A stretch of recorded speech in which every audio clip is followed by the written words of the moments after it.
guest, Mr. Aldous Huxley, renowned essayist and novelist who, during the spring semester, is residing at the university in his capacity as a Ford Research Professor. Mr. Huxley has recently returned from a conference at the Institute for the Study of Democratic Institutions in Santa Barbara, where the discussion focused on the development of new techniques by which to control and direct human behavior. Traditionally, it has been possible to suppress individual freedom through the application of physical coercion, through the appeal of ideologies, through the manipulation of man's physical and social environment, and more recently through the cruder techniques of psychological conditioning. The ultimate revolution about which Mr. Huxley will speak today concerns itself with the development of new behavioral controls which operate directly upon the psychophysiological organisms of man, that is, the capacity to replace external constraint by internal compulsions. As those of us who are familiar with Mr. Huxley's works well know, this is a subject with which he has been concerned for quite a period of time. Mr. Huxley will make a presentation of approximately half an hour, followed by some brief discussions and questions by the two panelists sitting to my left, Ms. Lillian Rivlin and Mr. John Post. Mr. Huxley. Thank you.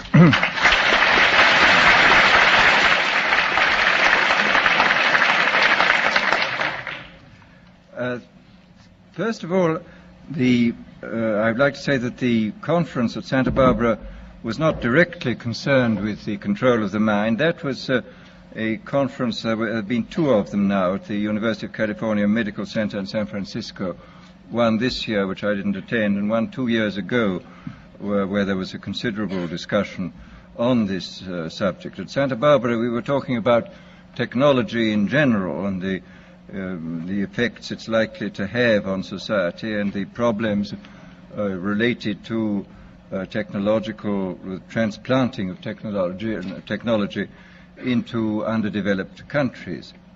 Well, now, in regard to this problem of the ultimate revolution, this has been very well summed up by the moderator. In the past, we can say that all revolutions have essentially aimed at changing the environment in order to change the individual. I mean, there's been the political revolution, the economic revolution,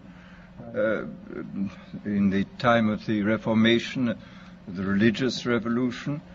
All these aimed, as I say, not directly at the human being, but at his surroundings, so that by modifying the surroundings you did achieve,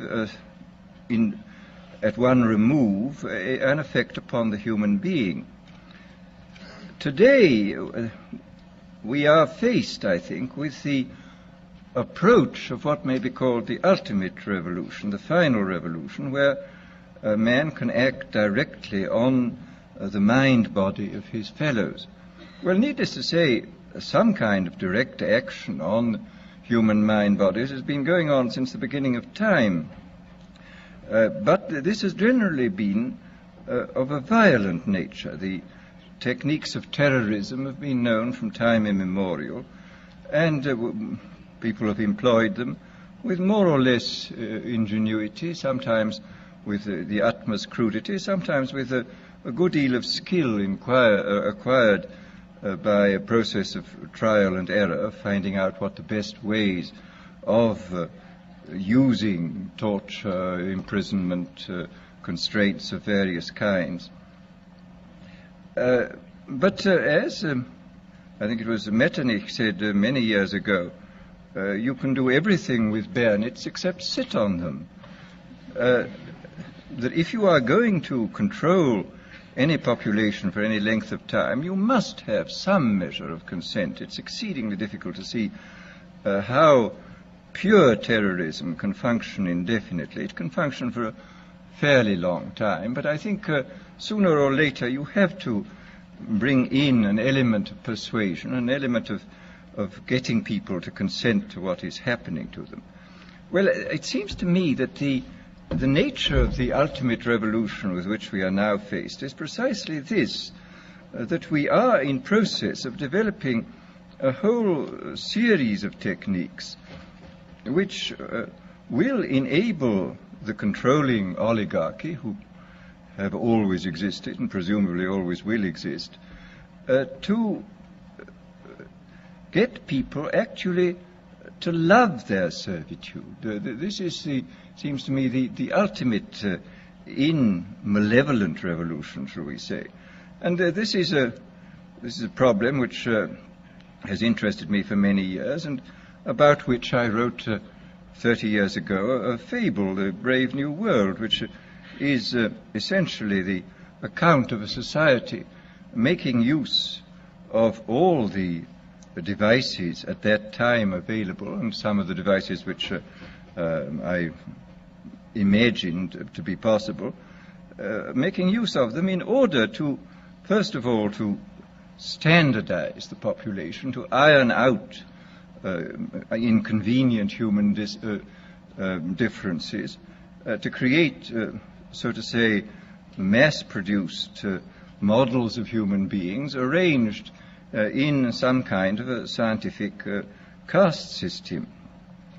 And since then I have continued to be extremely interested in this problem, and I have noticed with increasing dismay that a number of the predictions which were purely fantastic when I made them 30 years ago have come true or seem in process of coming true, that a number of techniques about which I talked seem to be here already, and that there seems to be a general movement in the direction of this kind of ultimate revolution, this method of control by which people can be made to enjoy a state of affairs which, by any decent standard, they ought not to enjoy. I mean, the enjoyment of servitude. Well,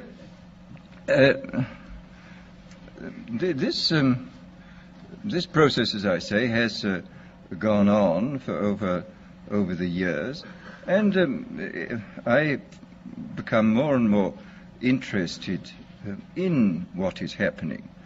And here I would like briefly to compare the parable of Brave New World with another parable which was put forth more recently in George Orwell's book, 1984.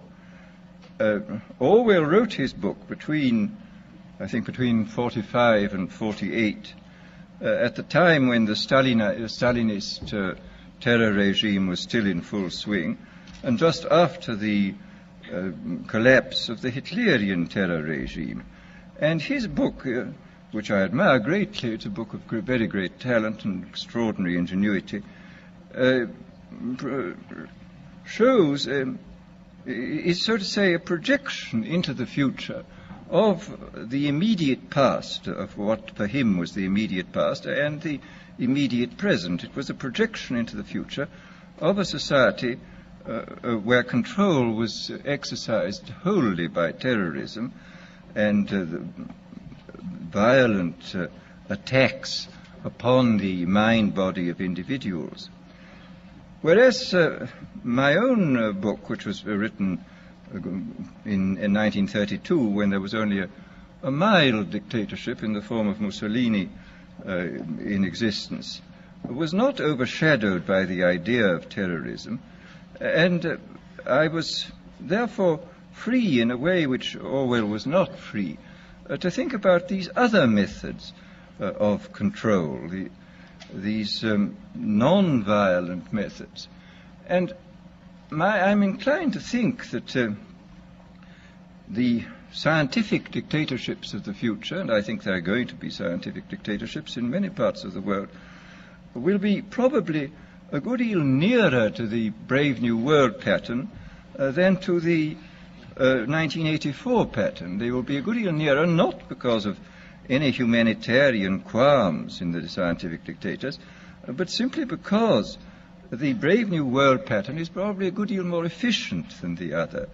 That if you can get people to consent to the state of affairs in which they are living, the state of servitude, the state of having their differences ironed out and being made amenable to mass production methods on the social level. If you can do this, then you are likely to have a much more stable and much more lasting society, a much more easily controllable society than you would if you were relying wholly on clubs and firing squads and concentration camps.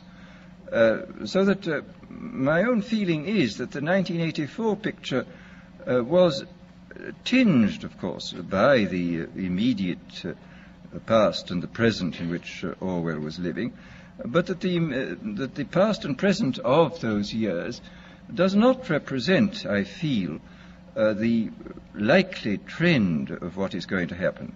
Needless to say, we shall never get rid of terrorism. This will always find its way to the surface. But I think that insofar as dictators become more and more scientific, more and more concerned with a technically perfectly running society, they will be more and more interested in the kind of techniques which I imagined and described from existing realities in Brave New World. So that it seems to me then that this ultimate revolution is really not very far away, that we already a number of the techniques for bringing about this kind of control are here, and it remains to be seen when and where and by whom they will first be applied in any large scale. And first, let me talk about a little bit about the improvement even in the techniques of terrorism. I think there have been improvements. That Pavlov, after all, made some extremely profound observations, both on animals and on human beings.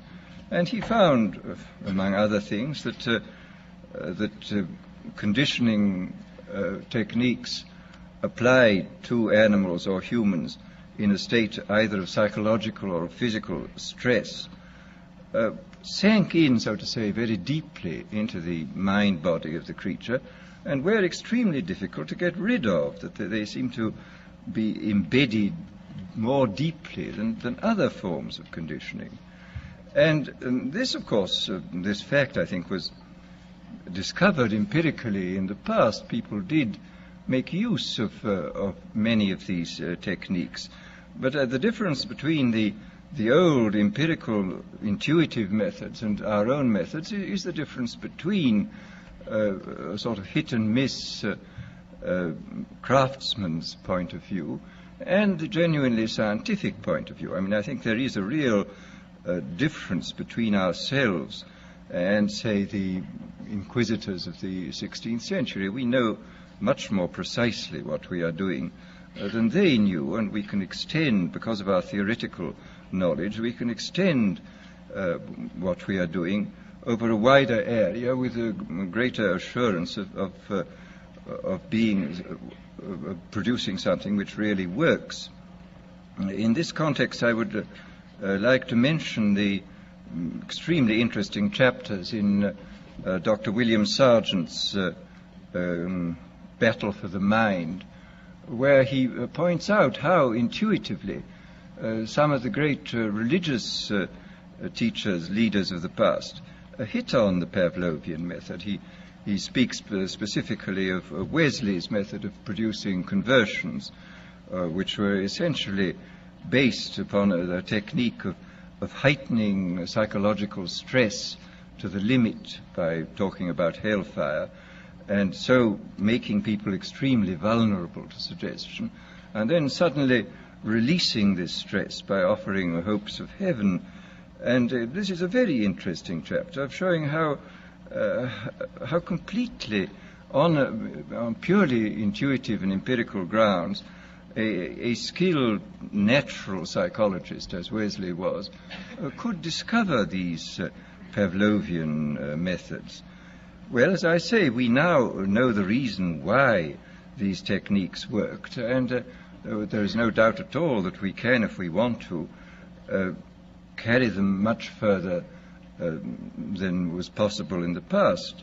And of course, in the recent history of brainwashing, both as applied to prisoners of war and to the lower personnel within the Communist Party in China, we see that the Pavlovian methods have been applied systematically and evidently with extraordinary efficacy. I mean, I think there can be no doubt that by the application of these methods, a very large army of totally devoted people has been created. The conditioning has been driven in, so to say, by a kind of psychological iontophoresis into the very depth of the people's being, and has got so deep that it's very difficult for it ever to be rooted out. And these methods, I think, are a real refinement on the older methods of terror, because they combine methods of terror with methods of acceptance, that the person who he is subjected to a form of terroristic stress, but for the purpose of inducing a kind of voluntary, quotes, acceptance of the state and the psychological state into which he has been driven, and the state of affairs within which he finds himself. So that, as I say, there has been, I think, a definite improvement, shall we say, even in the techniques of terrorism. Well, then we come to the consideration of other techniques, of non-terroristic techniques for inducing consent and for inducing people to love their servitude. Here, I mean, I think we can, I don't think I can possibly go into all of them because I don't know all of them, but I mean, I can mention a few of the more obvious methods which can now be used and which are based upon recent scientific findings. First of all, there are the methods connected with straight suggestion and hypnosis. I think we know much more about this subject than was known in the past. People, of course, have always known about suggestion, and although they didn't know the word hypnosis, they certainly practiced it in various ways. But we have, I think, a much greater knowledge of the subject than in the past, and we can make use of our knowledge in ways which I think the past was probably never able to make use of it. For example, one of the things we now know for certain is that there is, of course, an enormous, I mean, this has been always known, a very great difference between individuals in regard to their suggestibility. But we now, I think, know pretty clearly the sort of statistical structure of a population in regard to its suggestibility. It's very interesting when you look at the findings in different fields. I mean, in the field of hypnosis, in the field of administering placebos, for example, in the field of general suggestion in states of drowsiness or of light sleep, you will find the same sorts of orders of magnitude continually cropping up. You will find, for example, that the experienced hypnotists will tell one that the number of people, the percentage of people who can be hypnotized with the utmost facility, just like that, is about 20%. That about a corresponding number at the other end of the scale are very, very difficult or almost impossible to hypnotize, and that in between there lies a large mass of people who can, with more or less difficulty, be hypnotized, that they can gradually be, if you work hard enough at it, be got into the hypnotic state. And in the same way, the same sort of figures crop up again, for example, in relation to the administration of placebos. A big experiment was carried out 3 or 4 years ago in the General Hospital in Boston on post-operative cases where several hundred men and women suffering comparable kinds of pain after serious operations were given injections whenever they asked for them, whenever the pain got bad, and the injections 50% of the time were of morphia and 50% of the time were of distilled water. And about 20% of those who went through the experiment, about 20% of them got just as much relief from the distilled water as from the morphia. About 20% got no relief from the distilled water, and in between were those who got some relief or got relief occasionally. So here again we see the same sort of distribution. And similarly with regard to what in Brave New World I call hypnopedia, which is the sleep teaching, I was talking not long ago to a man who manufactures records which people can listen to during the light part of sleep. I mean, these are records for getting rich, for sexual satisfaction, for confidence in salesmanship, and so on. And he said it's very interesting that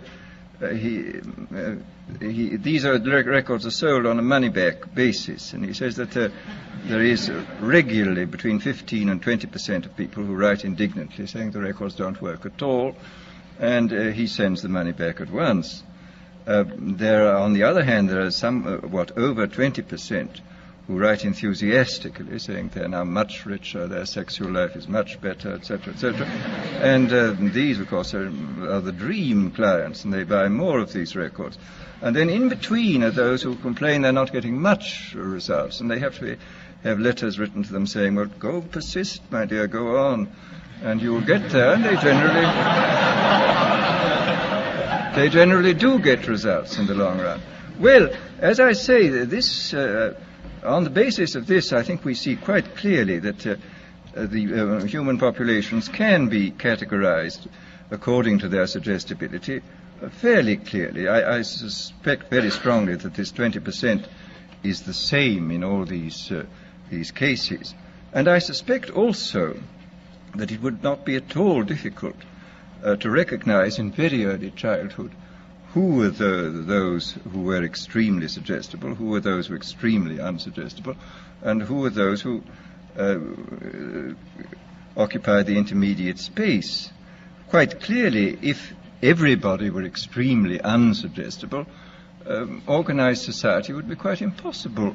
And if everybody were extremely suggestible, then dictatorship would be absolutely inevitable. I mean, it's very fortunate we have people who are moderately suggestible in the majority, and who therefore preserve us from dictatorship, but do permit organized society to be formed. But once given the fact that there are these 20% of highly suggestible people, it becomes quite clear that this is a matter of enormous political importance. For example, any demagogue who is able to get hold of a large number of these 20% of suggestible people and to organize them is really in a position to overthrow any government in any country. And I mean, I think this, after all, we've had the most incredible example in recent years of what can be done by efficient methods of suggestion and persuasion in the form of Hitler. Anybody who's read, for example, Bullock's Life of Hitler comes forth from this with a sort of horrified admiration for this infernal genius who really understood human weaknesses, I think, almost better than anybody, and who exploited them with all the resources then available. I mean, he knew everything. I mean, for example, he knew intuitively this Pavlovian truth that conditioning installed in a state of stress or fatigue it goes much deeper than conditioning installed at other times. This was why all his big speeches were organized at night. He speaks of this quite frankly, of course, in Mein Kampf. He says this was done solely because people are tired at night and therefore are much less capable of resisting persuasion than they would be during the day. And we see in all his techniques, he was using, he had discovered intuitively and by trial and error a great many of the weaknesses which we now know about in a sort of scientific way, I think much more clearly than he did.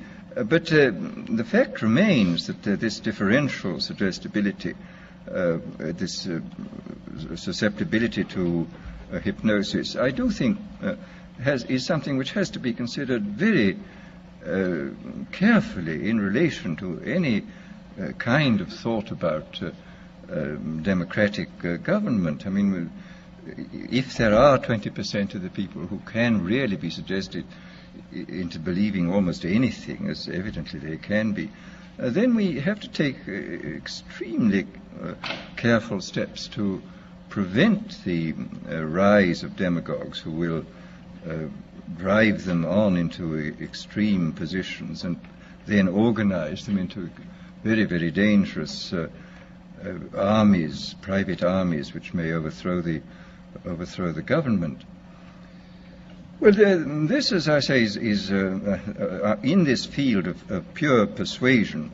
I think we do know much more than we did in the past, and obviously we now have mechanisms for multiplying the demagogue's voice and image in a quite hallucinatory way. I mean, the television and the radio. Hitler was making enormous use of the radio. He could speak to millions of people simultaneously. I mean, this alone, of course, creates an enormous gulf between the modern and the ancient demagogue. The ancient demagogue could only appeal to as many people as his voice could reach by the yelling at his utmost, but the modern demagogue can touch literally millions at a time, and of course with the multiplication of his image, he can produce this kind of hallucinatory effect, which is of enormous hypnotic and suggestive importance.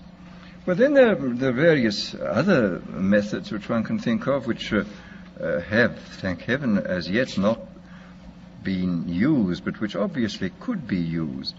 There is, for example, the pharmacological method. This was one of the things I talked about in Brave New World. I invented a hypothetical drug called soma, which of course could not exist as it stood there, because it was simultaneously a stimulant, a narcotic, and a hallucinogen, which seems unlikely in one substance. But the point is that in several, if you applied several different substances, you could get almost all these results even now. And the really interesting thing about the new chemical substances, the new mind-changing drugs, is this, that whereas, if you look back into history, it's clear that man has always had a hankering after mind-changing chemicals. He has always desired to take holidays from himself. But and this is the most extraordinary fact of all, is that every naturally occurring stimulant, narcotic, sedative, or hallucinogen was discovered before the dawn of history. I don't think there is one single one of these naturally occurring ones which modern science has discovered. Modern science, of course, has discovered better ways of extracting the active principles from these drugs, and, of course, has discovered numerous ways of synthesizing new substances of extreme power. But the actual discovery of these naturally occurring things was made by primitive men, goodness knows how many centuries ago. There is, for example, underneath the lake dwellings, the early Neolithic lake dwellings which have been dug up in Switzerland, we find poppy heads, which looks as though people were already using this most ancient and powerful and most dangerous of narcotics, even in the days before the rise of agriculture, so that man was apparently a dope addict before he was a farmer, which is a very, very curious comment on human nature. But the difference, as I say, between the ancient mind changers, the traditional mind changers, and these new substances is that they were extremely harmful, and the new ones are not. I mean, even the permissible mind changer, alcohol, is not entirely harmless, as people may have noticed. The other ones, the non-permissible ones, such as opium and cocaine, opium and all its derivatives, are very harmful indeed. That they rapidly produce addiction and in some cases lead at an extraordinary rate to physical degeneration and death. Whereas these new substances, this is really very extraordinary. That a number of these new mind-changing substances can produce enormous revolutions within the mental side of our being, and yet do almost nothing to the physiological side. I mean, you can have an enormous revolution, for example, with LSD-25 or with the newly synthesized drug psilocybin, which is the active principle of the Mexican sacred mushroom. You can have this enormous mental revolution with no more physiological revolution than you would get from drinking 2 cocktails. And this is really a most extraordinary fact. And it is, of course, true that pharmacologists are producing a great many wonder drugs, which where the cure is almost worse than the disease. Every new edition of medical textbooks contains a longer and longer chapter on what are called iatrogenic diseases, that is to say, diseases caused by doctors. And this is quite true, that many of the wonder drugs are extremely dangerous. I mean, they can produce extraordinary effects, and in critical conditions they should certainly be used, but they should be used with the utmost caution. But there is evidently a whole class of drugs affecting the central nervous system, which can produce enormous changes in sedation, in euphoria, in energizing the whole mental process, without doing any perceptible harm to the body. And in this sense, this represents, it seems to me, the most extraordinary revolution, that it in the hands of a dictator, these substances of one kind or another could be used in the most with complete, first of all, with complete harmlessness, and the result would be that I mean, you can imagine a euphoric which would make people thoroughly happy even in the most abominable circumstances. I mean, these things are possible. I mean, this is the extraordinary thing. I mean, after all, this has even been true with the crude oil drugs. I mean, as Houseman years ago remarked apropos of Milton's Paradise Lost, he says, and beer does more than Milton can to justify God's ways to man. And beer is, of course, an extremely crude drug compared with these ones, and you can certainly say that some of the psychic energizers and the new hallucinants can do incomparably more than Milton and all the theologians combined could possibly do to make the terrifying mystery of our existence seem more tolerable than it does. So that here, I think, one has an enormous area in which the ultimate revolution could function very well indeed, an area in which a great deal of control could be used by, not through terror, but through making life seem much more enjoyable than it normally does, enjoyable to the point where, as I've said before, human beings come to love a state of things which by any reasonable and decent human standard they ought not to love. And this, I think, is perfectly possible. Well, then, very briefly, let me speak about one of the more recent developments in the sphere of neurology, the implantation of electrodes in the brain. This, of course, has been done on a large scale in animals, and in a few cases it's been done in cases of the hopelessly insane. And it is, anybody who's watched the behavior of rats with electrodes planted in different centers must come away from this experience with the most extraordinary doubts about what on earth is in store for us if ever this is got hold of by a dictator. If I saw not long ago some rats in Magoon's laboratory at UCLA. There were two sets of them, one with electrodes planted in a pleasure center. And these rats were, the technique was that they had a bar which they pressed and which turned on a very small current for a short space of time, which we had a wire connected with their electrode, and which stimulated this pleasure center, which was evidently absolutely ecstatic, because these rats were pressing the bar 18,000 times a day. Apparently, if you kept them from pressing the bar for a day, they would press the bar 36,000 times on the following day, and would fall till they fell down in complete exhaustion. And they would neither eat nor be interested in the opposite sex, and would just go on pressing this bar. Then the most extraordinary rats were those where the electrode was planted halfway between a pleasure and a pain center, and where evidently the result was a kind of mixture of the most wonderful ecstasy and being on the rack at the same time.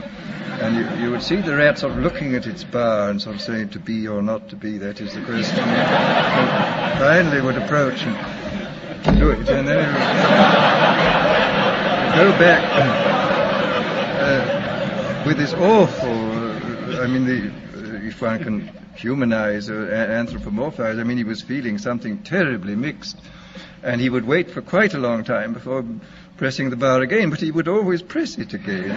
This was the extraordinary thing. And I notice in this most recent issue of Scientific American, there's a very interesting article on electrodes in the brains of chickens, where the technique is very ingenious. You sink into their brains a little socket with a screw on it, and the electrode then can be screwed deeper and deeper into the brain stem, and you can test at any moment, according to the depth, which goes in fractions of a millimeter, of what you're stimulating. And these creatures are not merely stimulated by wire. They're fitted with a miniaturized radio receiver weighing less than an ounce, which is attached to them, so that they can be communicated with at a distance. They can run about in the barnyard, and you can press the button, and this particular area of the brain to which the electrode's been screwed down to will be stimulated, and you will get these fantastic phenomena that a sleepy chicken will suddenly get up and rush about, or an active chicken will suddenly sit down and go to sleep, or a hen will suddenly start sitting as though it were hatching out an egg, or a rooster will start fighting, or will suddenly go into a state of extreme depression.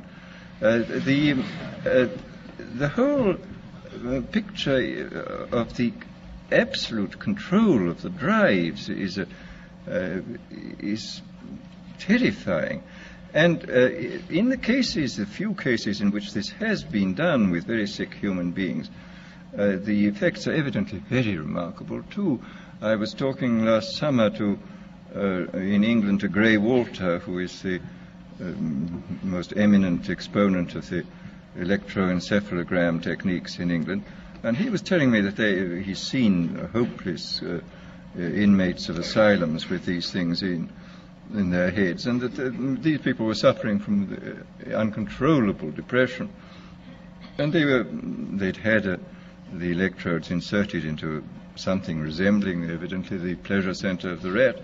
Anyhow, when they felt too bad, they just pressed a button, the battery in their pocket, and he said the result was fantastic. The mouse would go down, would suddenly turn up, and they would evidently feel, I don't know for how long at a time, very cheerful and happy. So that here again one sees the most extraordinary, revolutionary techniques which are now available to us. Now, I think what is obviously perfectly clear is that for the present these techniques are not being much used except in a purely experimental way. But I think it is extraordinarily important for us to realize, first to realize what is happening, to make ourselves acquainted with what has already happened, and then to use a certain amount of imagination to extrapolate into the future the sort of things that might happen. I mean, what might happen if these fantastically powerful techniques were used by unscrupulous people in authority? What on earth would happen? What sort of society would we get? And I think this is peculiarly important because as one sees in looking back over history, we have allowed in the past all those advances in technology which have profoundly changed social and individual life. We've allowed them to take us by surprise.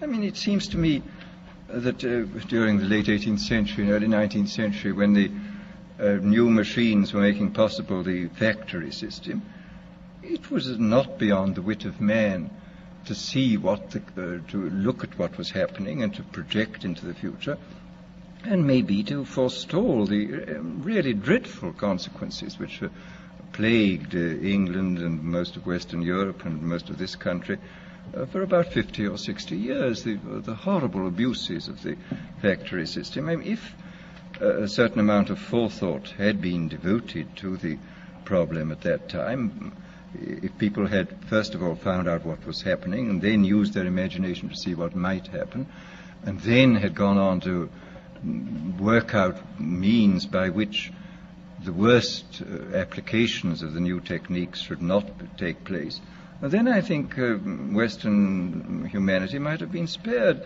about 3 generations of utter misery which was imposed upon the poor at that time. And similarly with various technological advances now. I mean, it's quite clear we have to start thinking very, very hard about the problems of automation. And again, I think we have to think still more profoundly about the problems which may arise in relation to these new techniques, which may contribute to this ultimate revolution. Our business is to, first of all, as I say, to be aware of what is happening, then to use our imaginations to see what might happen, how this might be abused, and then, if possible, to see that the enormous powers which we now possess, thanks to these scientific and technological advances, shall be used for the benefit of human beings and not for their ultimate degradation. Thank you.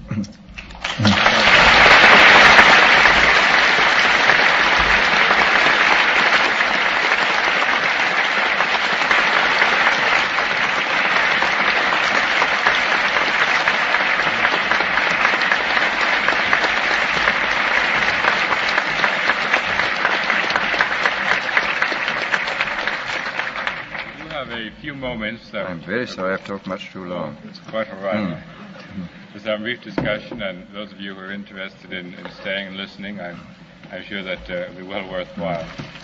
John, Mr. Post, would you like to question? I'm afraid my question shows a certain optimism which may not be justified. In a way, your quote from Haussmann that malt does more than Milton can to justify God's ways to man indicates that my remarks may show that I'm looking into the pewter pot to see the world as the world is not. At any rate, I'm a bit worried about your picture, or the picture you paint, that the future may contain a number of monolithic scientific dictatorships, and that there may be a groundswell in this direction, a groundswell caused by the human tendency to seek pleasure where it can be found. But I'm struck by the fact that movements of that sort are always far more complex than any of our attempts at characterizing them. And I think that perhaps in this complexity lies a ray of hope, that the future may not contain such monolithic scientific dictatorships, and that the developments which we can expect in light of the various technological achievements you mentioned may not lead in the direction of scientific dictatorships in the way you indicate, that this may depend to a great extent upon the nature or the characteristics of the nations in which these results are first introduced. In other words, my question really is, when you project into the future and you say that the chances are very great of dictatorships of this kind occurring, could you qualify a bit more what the chances are? Well, I say I don't think the chances are very great. I think they are there. And I would think that one of the reasons why we may get more dictatorships than we like lies in quite a different field. I mean, with large parts of the world increasing at 3% per annum in the population, goodness knows what is going to happen. I mean, for example, I was in India last autumn, and of course this is unutterably depressing, the enormous poverty, and the depression grew a great deal with the announcement just when we were there that the United Nations had come to the conclusion that its earlier estimates of the increase of the Indian population were very much too low. The estimates had been in the neighborhood of 1.7% per annum, which is about the same as the United States, which had to be corrected up to 2.2 or 2.3, which I think doubles the population in about 32 years. And of course there are large parts of the world where the increase is fully 3%, and in certain parts of the world even 4%. I mean, 3% doubles the population in 24 years, and 4%, I forget, in about 16, I think.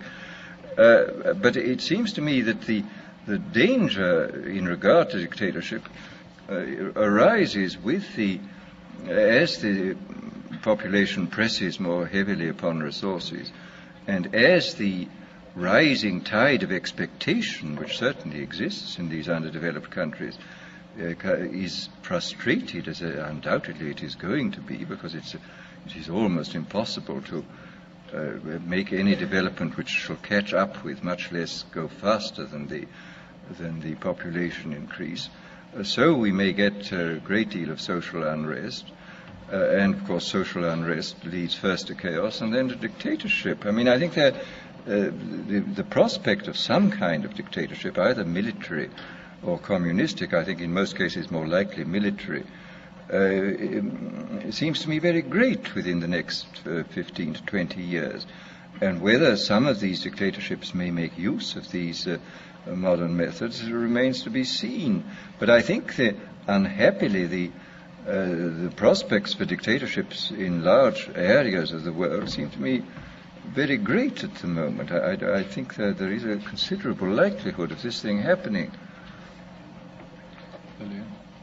The implication seems to be that we ought to be apprehensive that these techniques fall into the hands of dictatorships, demigods, etc.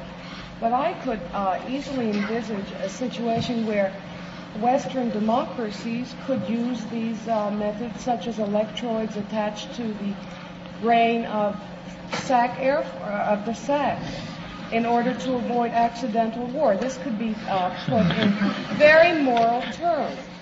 Or that you give soma to the discontented minority of the population who are suffering from anomie, etc. Would you care to comment about the use of these techniques by democracy, by democratic states? Well, you're a lot more pessimistic than I am. But maybe your pessimism is justified. I don't. I mean, this is the awful fact remains that when techniques have been discovered, sooner or later they tend to be applied, and in these techniques, which where the object of application is the human being, you're obviously up against the most dangerous situation. And what will be the temptation for those in power? I mean, after all, we pray regularly not to be led into temptation, and this is a very profound and important prayer. I mean, experience sadly shows that if we are tempted long enough and strongly enough, we almost invariably succumb, and that the whole process of setting up a decent society is essentially setting up a society in which temptations to abuse power and shall be reduced to a minimum.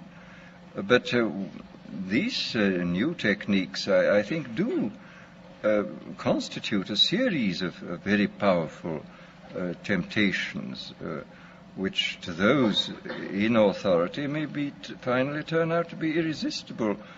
I hope not, but I think what you say is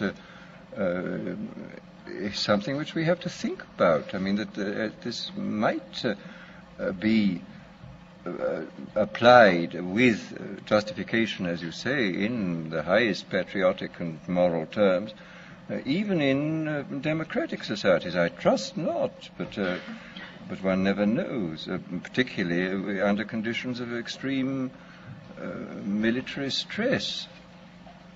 It would appear, sir, that the type of dictatorship which you have outlined for us here today and more detail in the Brave New World would tend to be self-perpetuating unless there's a rise such a sharp social crisis as to disrupt the pattern of authority and break the hold which is being passed on from one generation to the other in these terms. But it would appear that the type of social crisis involved in large-scale warfare, whether it be nuclear warfare or otherwise, or the type of crisis involved in widespread famine, etc., would tend to disrupt this pattern of dictatorship. Therefore, would you say that it's necessary to have a high degree of social stability in terms of economic conditions, in terms of world peace, before a dictatorship of the sort you have described for us would be able to really imprint itself upon a population? This, I think, is very important. I mean, I think it's obvious that such a dictatorship, if it were going to survive, would have to guarantee the adequate food supplies. I mean, I think, and whether it could in fact do this while the kind of international tensions, whether we can expect a long-lasting dictatorship within the context of nationalism, I don't know. I don't think so. I think we can expect dictatorships to arise, but not long-lasting ones. I mean, I think that even the best organized dictatorship within the context of nationalism is likely, as you say, to lead to break itself down, because one side of the paranoid state of mind will lead it into conflict, and which will, of course, destroy it, finally destroy it. I mean, this is a very important point. And then, of course, another point which was made by Sir Charles Darwin in his book, The Next Million Years, which I think was one which, in different terms, I envisaged in Brave New World. I mean, he points out that the human species is still a wild species. It has never been domesticated. I mean, a domesticated species is one which has been tamed by another species. Well, until we get an invasion from Mars, we shall not be tamed by another species. All we can do is to try to tame ourselves, that an oligarchy tries to tame ourselves. But the oligarchy still remains wild. I mean, however much it succeeded in domesticating the rest of the race, it must remain wild. And this was the part of the fable, the dramatic part of the fable of Brave New World, is that the people in the upper hierarchy, who were not ruthlessly conditioned, could break down. And I mean, this Charles Darwin insists that because man is wild, he can never expect to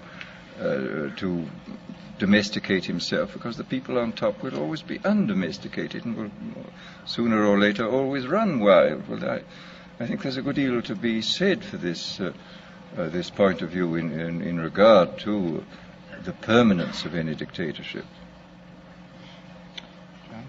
Yes, I have a question. I'm worried about a relationship that seems to exist between cost, consent, and control. If a government wants to control its people, of course, its job will be easier if they are more willing to consent, and the job will be correspondingly more costly if the corresponding consent isn't there. Could you make a few remarks about the economic feasibility of introducing biological controls of the sort you talk about? I don't know. I mean, wouldn't it, I would have thought in some ways it would be cheaper than maintaining very large security forces and concentration camps and so on. I mean, just as in asylums, chemical control is a great deal simpler and cheaper than physical control. I mean, the bad old days of straight jackets and manacles and so on required quite a lot of people to handle the insane, whereas the tranquilizers seem to require much fewer. I mean, that you can get equal results with simpler and certainly pleasanter means. I have no idea about the actual cost situation, but it seems to me that it might actually be cheaper. I don't know. Well, I see that some of you are leaving for your 4 o'clock classes, and I will give you an opportunity to leave now. If Mr. Huxley would be willing, we might be able to entertain some questions from the floor for a few moments. Would you say? Certainly, yes. Well, those of you who are obliged to leave now, please return. I apologize having gone on so long. Oh, no, that's fine. I'm sure I much prefer to hear you discuss these questions and whatever we might be able to throw up. I hope you're not finding it as uncomfortably warm in here. Well, it's getting a little warm, isn't it? There seems to be a completely windowless hall, isn't it? This is part of the conditioning process, I'm sure.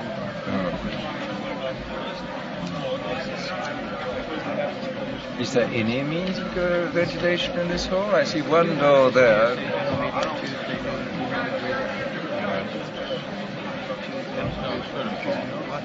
But the next Tuesday at 2. Next Tuesday. I think there is some ventilation. Ventilation never seems to be able to meet the advanced exercise.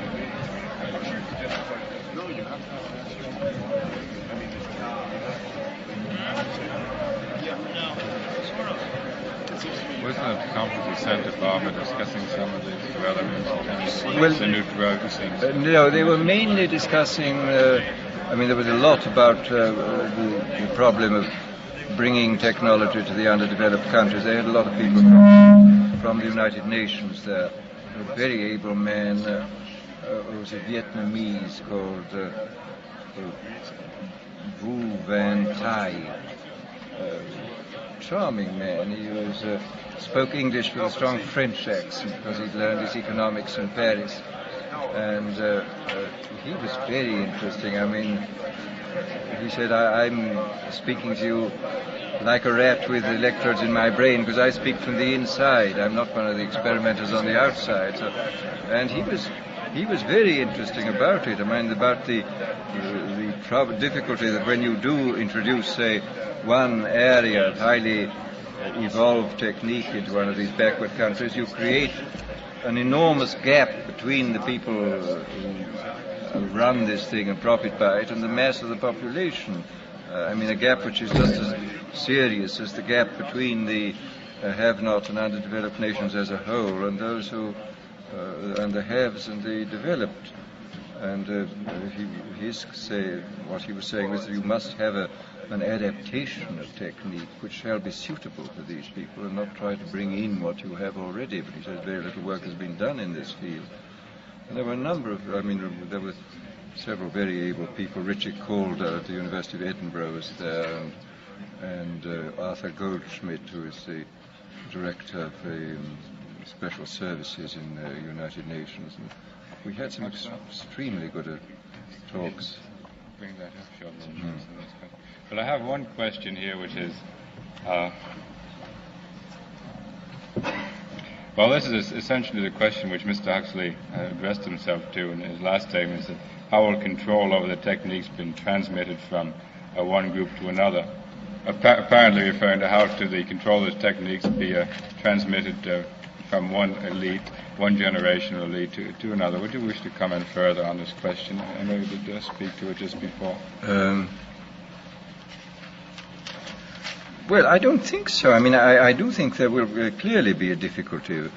I mean, there is always a difficulty in transferring power. I mean, well, after all, hence the constitutions, written constitutions such as in the United States, or a hereditary monarchy, in which you got de facto power being de jure, and the possibility of passing power on without much hitch from one generation to another.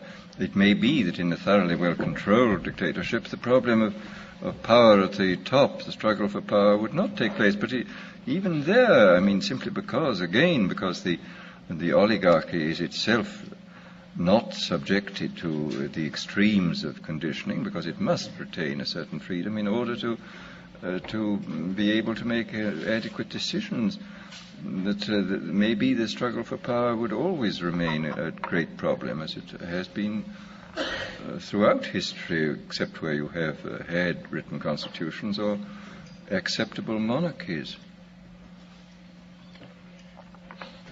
Yes?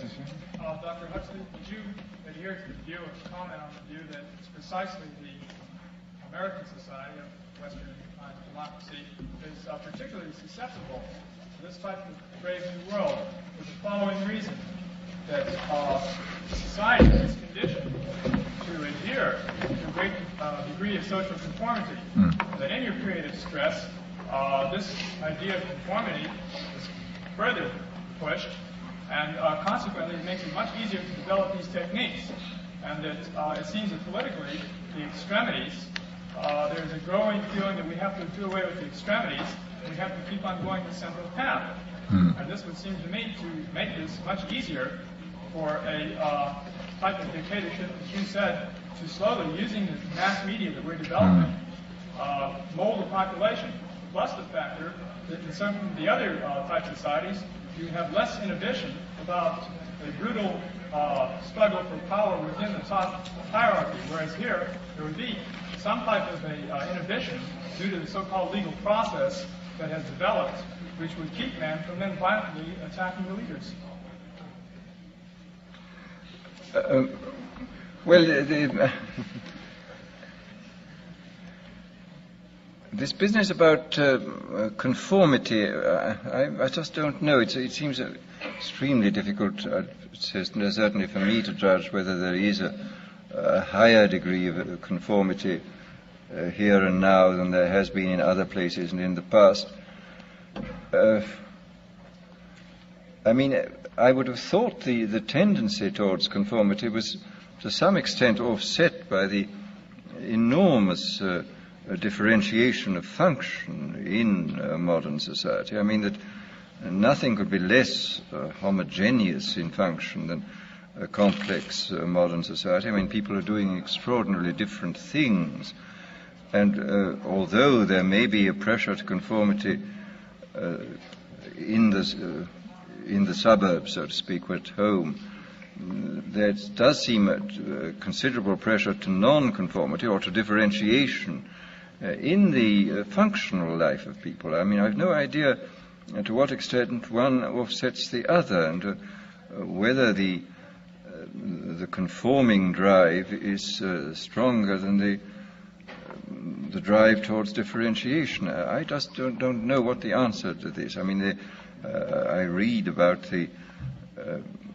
high degree of conformity, and of course one does see that certainly as compared with the 19th century, this society does seem to be more conformist. I mean, if one reads the history of the utopian colonies which were set up during the 19th century, this is really extravagant. I mean, that it's inconceivable to think of anything like the Oneida community or Brook Farm even being set up today. I mean, that this would be so outrageous that it would be impossible to imagine. And yet, in these Victorian days, there was this freedom to make experiments, social experiments of the wildest character.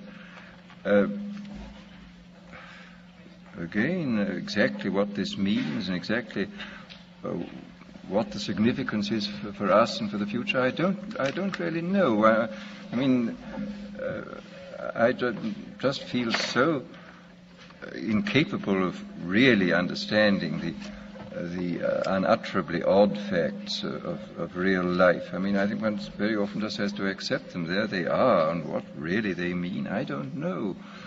I mean, perhaps this is one of the charms of history, that one never really knows what it means. Yes, a gentleman back. You have always been interested in religious ideas, particularly mysticism. There are certain problems and implications arising out of the use of artificial beings, of human beings. Would you care to comment on that? Well, this is finally related to the whole mind-body problem. I mean, we still don't know very much about the relation of mind and body. I mean, we know clearly that they're related to one another very closely, but exactly how electrochemical events in the central nervous system turn into the G minor quartet of Mozart, we really haven't the faintest idea. I mean, I don't think we have any more idea than Aquinas or Aristotle. I mean, all we can say is that it happens. And we do know a good deal more about the nature of the electrical and the chemical events. But again, what the bridge is, and whether it's enough to say, like the neutral monists, that the two aspects, the mental and the physical, are merely the same thing seen from different sides. Again, I don't know. I mean, even then, how can the same thing look so profoundly different? Something I don't understand. And in relation to the mystical experience, I mean, clearly this is correlated with electrochemical states within the central nervous system, and I would be all for studying these states. I mean, I think it's exceedingly important that we should know about it. I mean, I can imagine a whole branch of science which would be called neurotheology or myco-mysticism.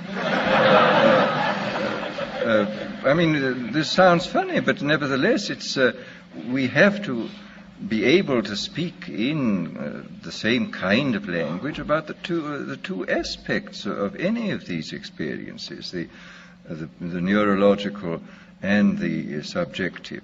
And then I suppose, on the philosophical level, we have to make the decision which William James posed for us. I mean, he says perfectly obvious that mind is a function of the nervous system, but is it a productive function or is it a transmissive function? I mean, it does, as Cabanis said at the beginning of the 19th century, does the brain secrete thought as the liver secretes bile?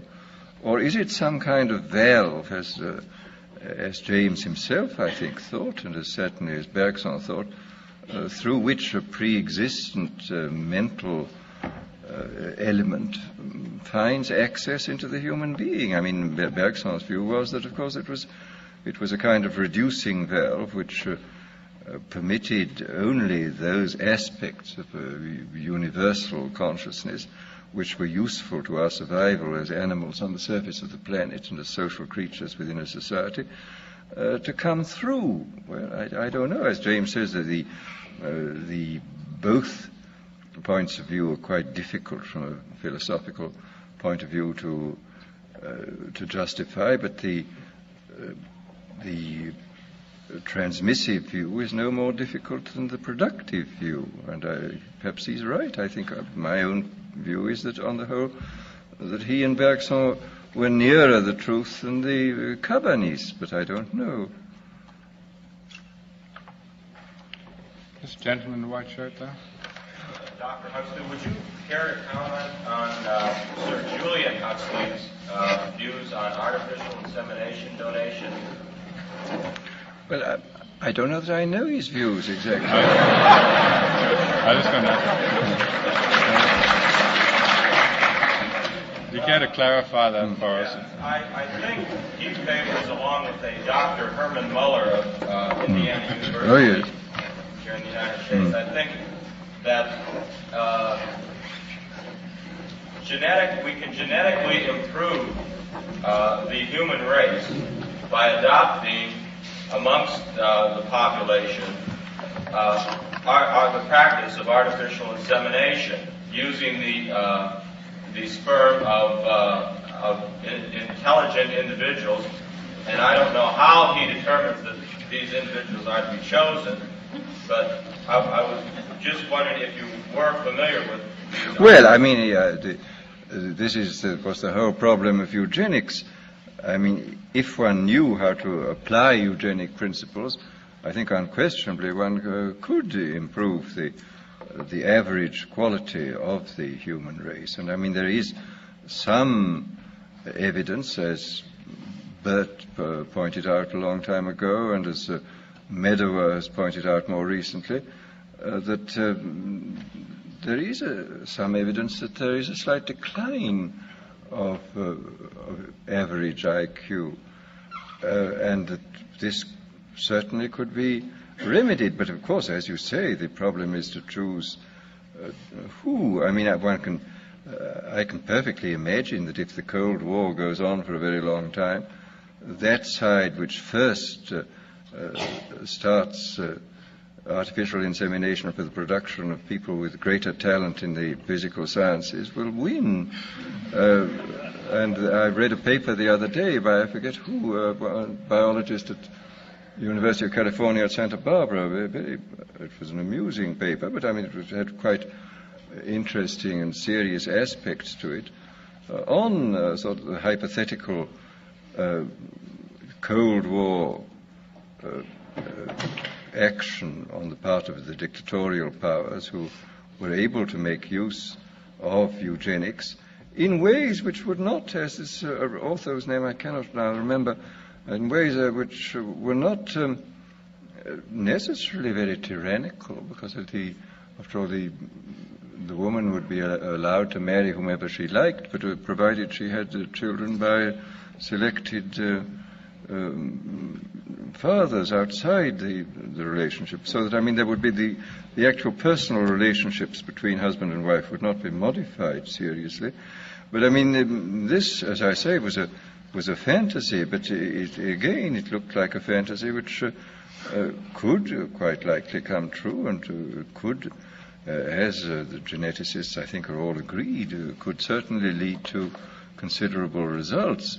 Of course, for eugenics to take place in a rapid way, you would have to be able to control not merely the male genetic factors, but the female, which is, of course, much more difficult, but not impossible, I imagine. I have one written question here I'd like to read out to us.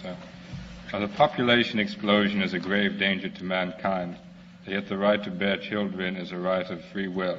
The only apparent way to stem this explosion is by some large-scale kind of conditioning or external coercion. Yet this is also a grave danger. Is there any way out of this dilemma?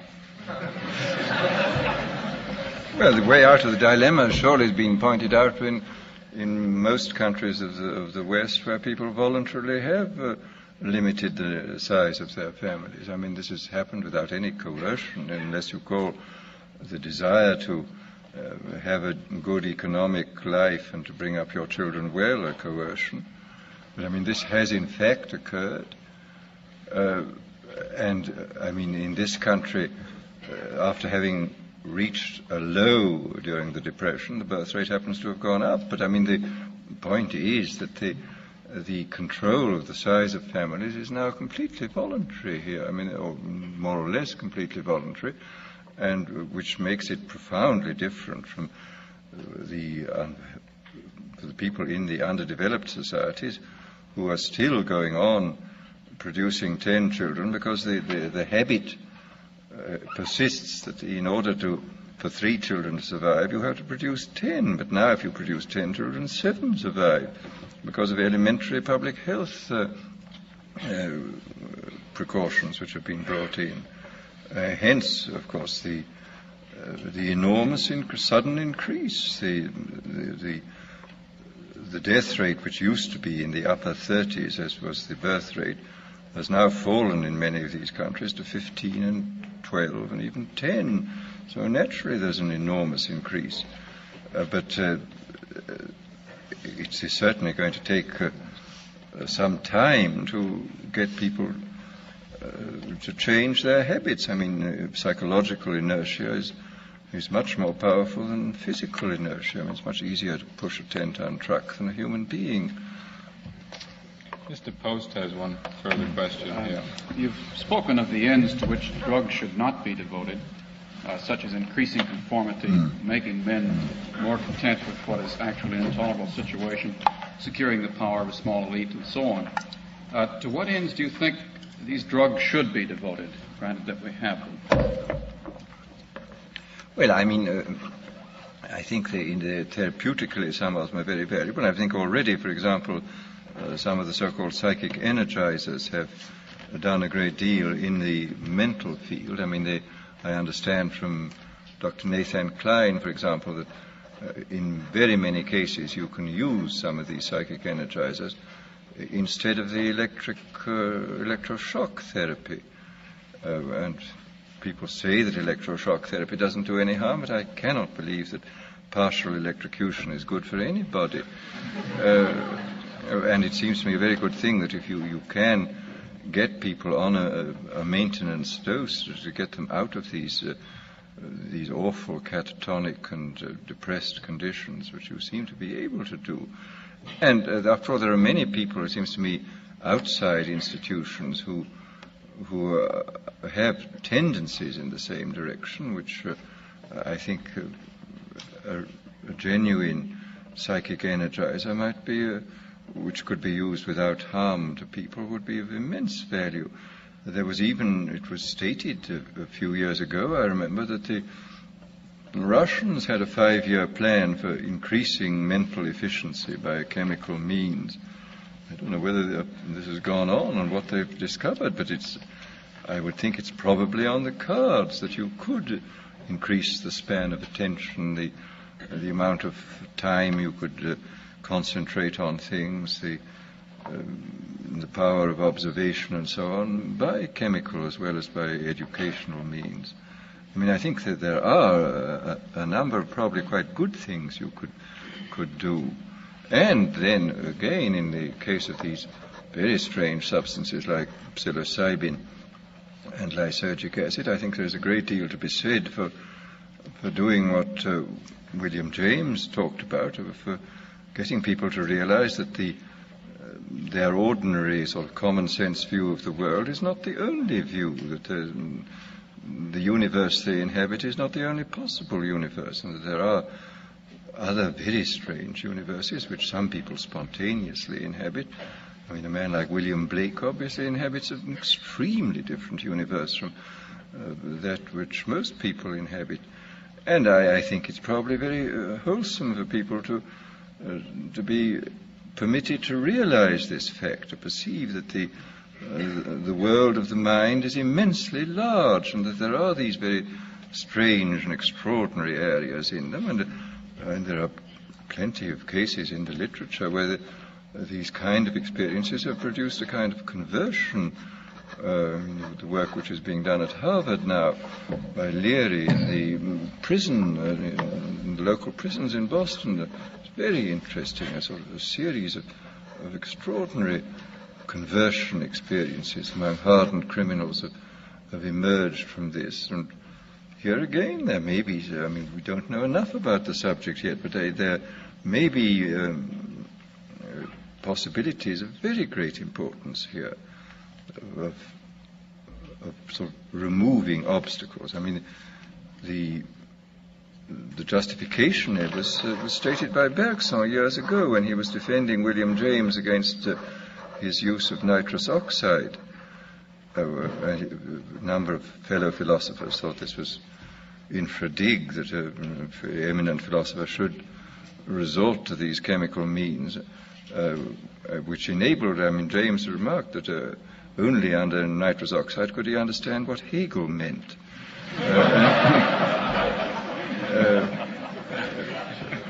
Bergson said that it must be realized that the experiences which Mr. James describes are not caused by the gas. The gas is merely the occasion. The gas removes certain obstacles which might have been removed equally well by psychological or psychophysical means, the so-called spiritual exercises of the various religions, but can also be removed by these chemical means, and that if you can do so without doing harm to yourself, so much the better. And incidentally, it's one of the great tragedies, I think, in psychological research that James, I think in about 1905, made an experiment with peyote. And as he had a rather weak stomach, all that he got was violent vomiting.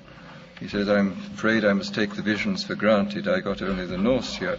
And it's an awful pity. If he'd had a stronger stomach, we should have had this research beginning 50 years ago. But his weak stomach prevented this, and we've had to wait till much later to get this thing really going.